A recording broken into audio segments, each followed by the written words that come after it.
Salut les devins, c'est Saikyu. On va se parler aujourd'hui des évolutions de Son Goku, Vegeta et Broly dans l'arc Granola. Alors je parle bien sûr de techniques, de transformations, de diverses formes et tout ce qui va bien avec, bien sûr. Je voudrais vous parler des évolutions, donc des 3 Saiyans phares de l'œuvre Dragon Ball. On versera une petite larme pour Son Gohan, bien sûr, même si son rêve se réalise de devenir un grand scientifique. Et je vous reparlerai plus en détail de chacun de ces 3 dès que l'on aura des informations, spoilers, révélations, etc. On se reparlera bien sûr de Goku Ange, Vegeta Akaishin et Broly avec une évolution qui reste encore inconnue à nos yeux. Mais justement, avant de bénéficier de ces informations, je voudrais vous partager quel est mon point de vue, mon angle de vue général par rapport au futur de ces 3. Comment vont-ils devenir encore meilleurs qu'ils ne le sont déjà? Pour Son Goku, le fameux Son Goku Ange, comme on aime bien l'appeler, étant donné que Goku se rapproche d'un ange, Vegeta du Akaishin.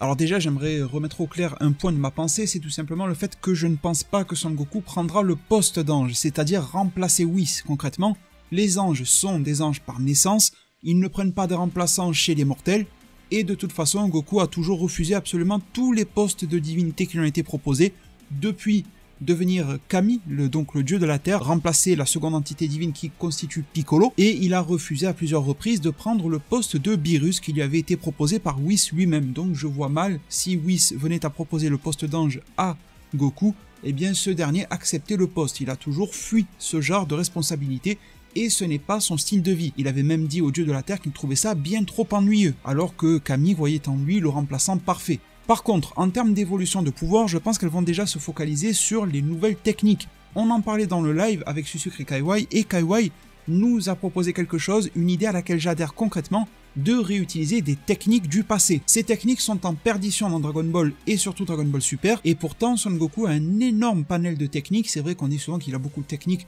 dans Naruto, dans Bleach ou autre, et il y en a aussi beaucoup dans Dragon Ball, sauf qu'on utilise tout le temps les mêmes, tout le temps le Kamehameha par exemple. Et étant donné que Whis demande formellement à Goku de ne pas l'imiter, ça ne mènera nulle part, eh bien je pense que Goku peut puiser dans son propre lore en fait et reprendre ses fondements. C'est-à-dire des techniques qu'il a déjà employées, mais nous les resservir à la sauce Ultra Instinct, donc les moderniser, pas en faire de pâles copies. Utiliser les atouts de l'Ultra Instinct, comme il l'a fait en fait avec le slide Kamehameha face à Kefla. Il pourrait faire le Kamehameha avec les pieds, comme ça se faisait avant, le Kamehameha téléguidé, le Kamehameha téléportation. Goku était capable de poser sa main sur les personnages, de les toucher, pour savoir ce qu'ils avaient en tête. Imaginez qu'il est capable de faire ça à distance, de par son ki ou quelque chose de la sorte, et donc de savoir précisément ce que pense l'adversaire. En plus d'avoir des mouvements parfaits grâce à l'Ultra Instinct, eh bien il prendrait le dessus complet. D'utiliser des capacités de régénération comme dans le film Battle of God, certes ce n'est pas canon, mais ça pourrait être amené. En parlant de pas canon, il y a aussi le point du dragon. Revenons dans le canon de l'œuvre, il y a le point en mode un petit peu Ozaru, et bien d'autres techniques super intéressantes comme le Maiso Ryuken, le Taioken, le Chojin Sengeki, voire même, je sais que ça va vous faire rire, le Janken. À la sauce Ultra Instinct, c'est quelque chose qui pourrait ressortir énormissime. Alors côté technique, il y en a vraiment beaucoup, il y a tout un panel à exploiter, il y a les nouveautés aussi, comme le Colosse de Ki qu'ils viennent de faire face à Moro. C'était super intéressant, mais je pense que ça bouffe énormément d'énergie. Mais en tout cas, il pourrait faire quelque chose de similaire, peut-être le mettre en forme Ozaru, je ne sais pas, quelque chose d'intéressant en tout cas. Et côté power-up, je pense que l'aspect physique, côté transformation quoi, je pense que l'aspect physique de Son Goku ne changera pas avant un bon moment. Peut-être même tant que nous n'aurons pas d'animé ou de nouveaux films, parce qu'un manga au final c'est plus si intéressant que ça de le faire changer de forme, et le manga ne permet pas de produire des goodies. Donc voilà, on peut rester sur l'artistique sans trop faire du commercial, même s'il en faut toujours. Mais en tout cas, sachez que même si ça pourrait être cohérent qu'en forme aux cheveux noirs, Goku soit en Ultra Instinct, je sais que c'est une théorie, en ce moment il y a vraiment 2 théories qui tournent beaucoup. Goku va garder les cheveux noirs tout le temps et être en Ultra Instinct, ou Goku va faire comme dans l'arc Cell et garder les cheveux gris et être tout le temps en Ultra Instinct. Alors les deux sont probables, mais je les vois mal, j'ai du mal à imaginer ces cas se produire. Avoir les cheveux gris à vie, je vous dirais non, car on connaît la fin originale de Dragon Ball, qui se passe toujours pour le moment après Dragon Ball Super, là où Goku affronte Oob et le prend sous son aile, et Goku a les cheveux noirs. On va pas remanier ça, c'est un fait. Et de l'autre côté, avoir les cheveux noirs tout le temps en Ultra Instinct, c'est cool, ça démontre de sa maîtrise en fait de la forme.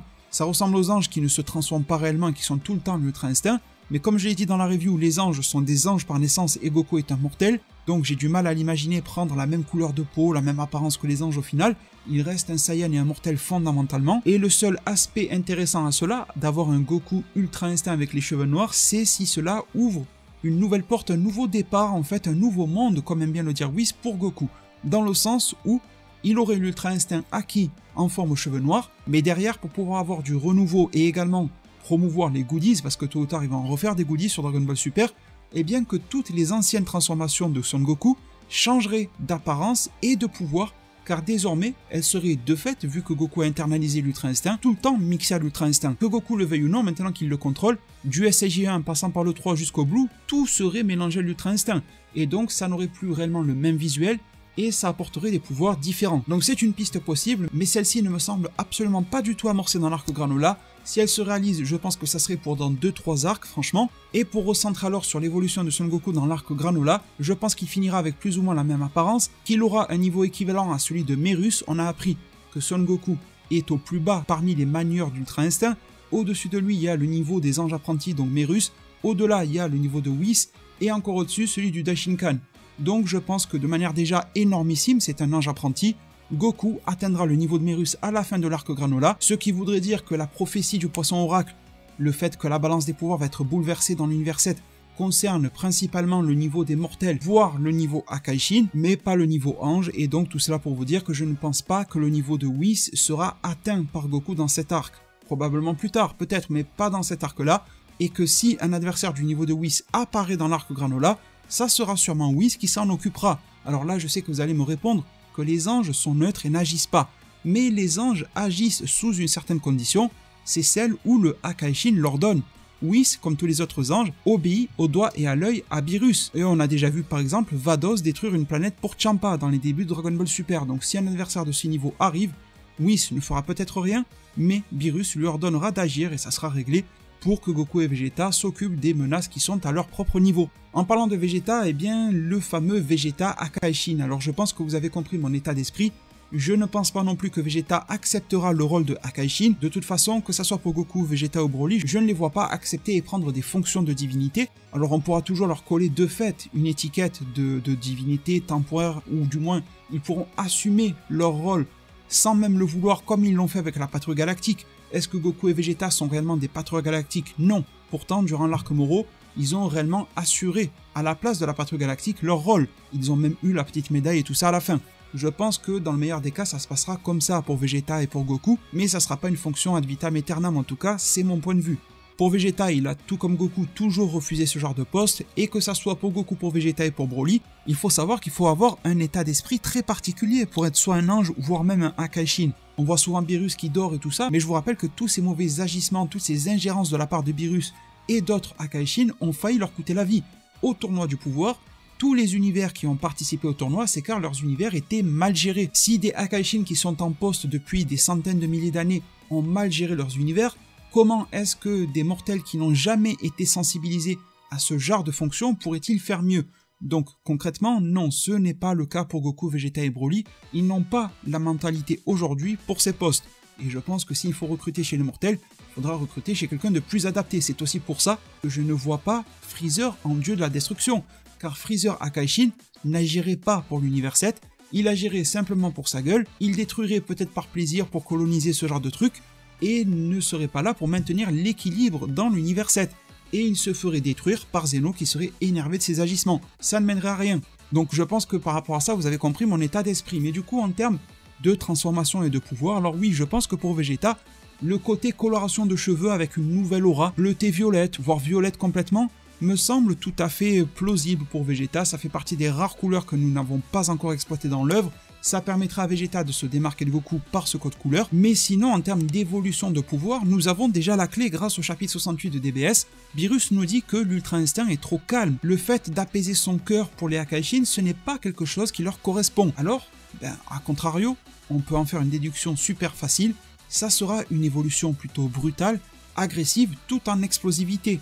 Mais je pense que la forme, vous savez, comme on a vu sur Toppo dans l'anime, qui n'existe pas dans le manga, la forme donc Toppo Akaishin, n'est pas la plus adaptée avec les logos de l'univers et tout ça. Cette espèce de transformation qui transforme le mortel en Akaishin. Déjà, elle est incohérente en soi parce qu'on a vu que Toppo est passé de plutôt rondouillé à musclé, alors que d'autres Akaishin sont tout secs comme Vermoud, même Beerus est assez sec.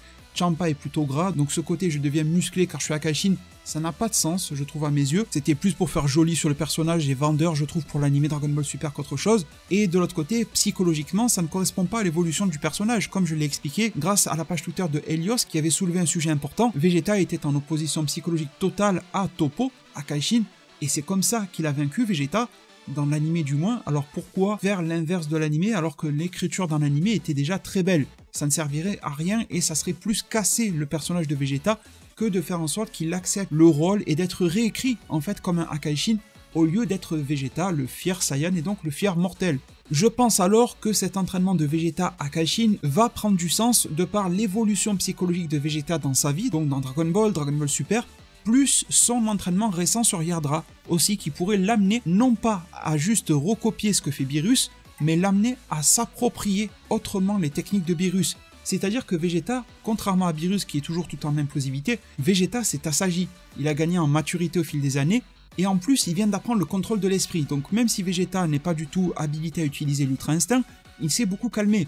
Vous l'avez vu, il a fait cet entraînement Yardra un petit peu à la Naruto Shippuden là, pour contrôler le Senjutsu, assis sur des pics et tout ça. Il fallait vraiment se calmer. Vegeta y est arrivé. Il a donc appris le contrôle de l'esprit, le contrôle de son esprit. Pourquoi ne pas en profiter pour améliorer les techniques de Beerus? Ça serait une sorte de mix entre le calme et la tempête. Ça serait un petit peu, j'ai envie de dire, pour donner un exemple qui grossit un petit peu le trait, comme si un ange venait à utiliser des techniques de Akaishin. Dans ce sens, les nouvelles techniques de Vegeta seraient basées sur l'agressivité, mais utilisées tout en finesse, pour par exemple consommer beaucoup moins de ki que Beerus quand il l'utilise, moins se fatiguer, mais également gagner en précision, en jugement, pouvoir déployer toute sa puissance là où il le faut quand il le faut, plutôt que d'agir à la Beerus qui lui rase plutôt tout sur son passage. Il a presque tendance à perdre la raison lorsqu'il se bat. D'ailleurs, j'oserais vous dire que Beerus peut se le permettre, car Beerus a beaucoup plus de ki que Vegeta. Donc si Vegeta se l'approprie de la manière dont je viens de le décrire, grâce aux acquis de sa vie de son entraînement récent, il pourra pallier à ce manque de ki relativement à Beerus. En tout cas, c'est comme ça que je verrai, c'est de manière très préliminaire, on est vraiment qu'en début d'arc, les évolutions de Vegeta vis-à-vis de son rapprochement du domaine des Akaishin.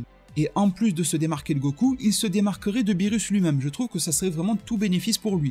Finalement, pour conclure, le cas de Broly, eh bien si Goku et Vegeta maximisent tous les aspects divins que l'on peut arborer lors d'un combat dans Dragon Ball Super, je pense que Broly, lui, il est fait et calibré pour maximiser l'aspect mortel, voire même l'aspect Saiyan. Alors c'est un petit peu paradoxal vu que Vegeta est le fils du roi, mais il en fallait bien un vu que Vegeta s'engouffre dans la voie divine lui aussi. Je pense que Broly, lui, va donc maximiser l'aspect mortel, alors attention, il est tout à fait possible, plus tard, bien plus tard dans l'œuvre Dragon Ball Super, que Broly obtienne un ou des pouvoirs, des transformations, qui soient plutôt divines, comme le SJ God et tout ça. Mais je pense qu'à l'heure actuelle, c'est en sortie de film Dragon Ball Super Broly, donc c'est bien trop tôt pour cela, et il est tellement surpuissant de base, avec sa force et son potentiel monstrueux, et donc mortel, qu'il doit, scénaristiquement et commercialement, parfaire ses capacités dans cette voie tout d'abord. Il n'y a pas besoin de griller des étapes. Broly est la porte d'entrée pour le Super Saiyan 4 à la sauce Dragon Ball Super.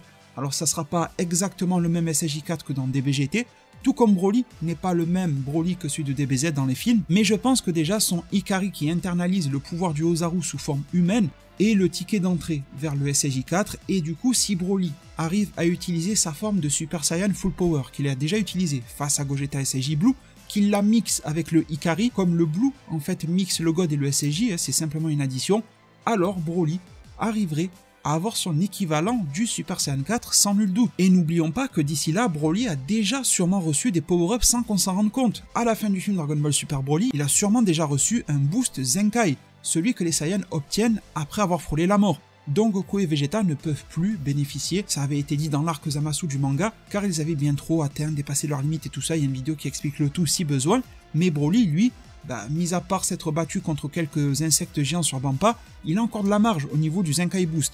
Il l'a eu face à Gogeta, et en plus il a dû vraiment avoir un énorme boost après avoir récupéré. Je pense aussi, et ce n'est même pas que moi qui pense, Goku l'a dit à la fin du film Dragon Ball Super Broly, qu'il viendra revoir Broly pour l'entraîner, car il trouve que c'est un fabuleux combattant pour l'avenir, mais je pense que Goku n'est pas bête, et c'est tout comme Freezer à la fin du film Broly qui disait que Broly devrait se maîtriser, il sait qu'il vaut mieux se mettre Broly dans la poche, Son Goku, que le laisser vagabonder comme ça dans la nature et peut-être mal tourner, mal finir ou mal dériver. Donc je pense qu'il va lui apprendre quelques techniques supplémentaires à Broly, donc ça, son panel va clairement évoluer et s'étoffer, Et en plus de ça, avec son voyage spatial que Broly, Shirai et Remo annoncent par eux-mêmes à la fin du film, eh bien Broly va entamer quelque chose qu'il a commencé déjà à obtenir à la fin du film face à Gogeta. On l'a remarqué lorsque ses pupilles recommençaient à devenir apparentes sous forme de SSJ Full Power, à savoir se contrôler, tout simplement se contrôler.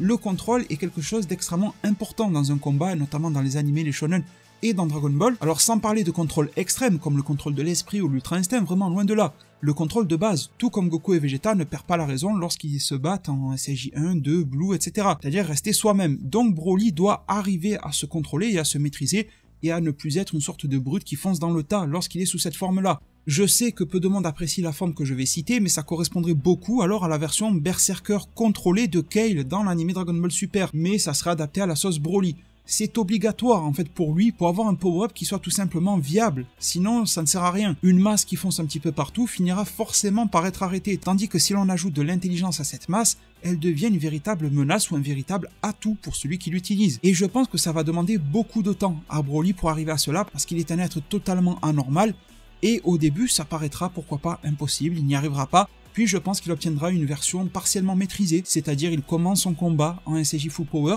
maîtrisé au niveau de son esprit, et finalement lorsque ses pouvoirs commencent un petit peu à tomber, que l'ennemi prend pourquoi pas le dessus ou le met à mal, eh bien il se remet à sombrer, et à nouveau dans ses derniers retranchements il devient la brute qu'il est à la base, et finira petit à petit au fil de ses évolutions à devenir un SSJ Full Power parfaitement maîtrisé en toute situation. C'est alors qu'intervient l'idée que je vous ai proposée tout au début, la nouvelle étape de transformation de Broly, proche d'une canonisation du SSJ4 à la sauce DBS, mixer ce Full Power à la forme alors de l'Ozaru Ikari, il sera toujours maître de lui-même et pourra donner naissance à un nouveau pouvoir purement mortel, mais un pouvoir si puissant et si énorme que ce Saiyan Broly pourra défier et rivaliser n'importe lequel des pouvoirs et des entités divines. Comme le disait d'ailleurs le roi Vegeta lui-même, pourtant il est bien placé pour connaître son peuple, Broly, depuis sa naissance, est une anomalie. Vegeta le sous-entendait au sens génétique, mais il l'est sous tous les aspects Broly, et le restera alors à mon sens dans son écriture, toute son existence, y compris dans ses combats, et je pense d'ailleurs à titre personnel, parenthèse pour clôturer le cas de Broly, que ce côté exceptionnel du personnage de Broly, anormal, atypique, anomalie, me donne très envie d'ailleurs de le voir se battre et se confronter un jour à Jiren. Même si Jiren n'a pas le même côté bestial ou même anomalie génétique dont Broly dispose, eh bien ça reste un mortel qui défie les pouvoirs divins de par la force de son entraînement et de sa volonté. Alors même si ça reste à expliquer et à amener dans le scénario comment confronter Broly et Jiren, ils n'ont aucune raison de se taper s'ils venaient à se rencontrer, peut-être un challenge qui va se lancer, un malentendu entre les deux par rapport à une situation complexe, un nouveau tournoi, même si je suis pas trop pour un nouveau tournoi du pouvoir, mais en tout cas j'aimerais bien cette confrontation avoir lieu et être pleinement exploitée. Eh bien mes chers devins, nous en arrivons au terme de cette vidéo, j'espère qu'elle vous a plu, c'était vraiment un point de vue général global par rapport à l'arc Granola et les évolutions possibles de Goku, Vegeta et Broly. Je suis sûr que vous avez vos propres idées par rapport à ces trois personnages dans l'arc, n'hésitez pas alors à me les partager en zone commentaire, je viendrai vous y lire et vous répondre un maximum, toujours avec plaisir. Pensez également à mettre un maximum de pouces bleus, à vous abonner et activer la cloche des notifications pour ne pas rater mes prochaines vidéos. Prenez tous extrêmement bien soin de votre futur, et à plus pour de prochains arts divinatoires.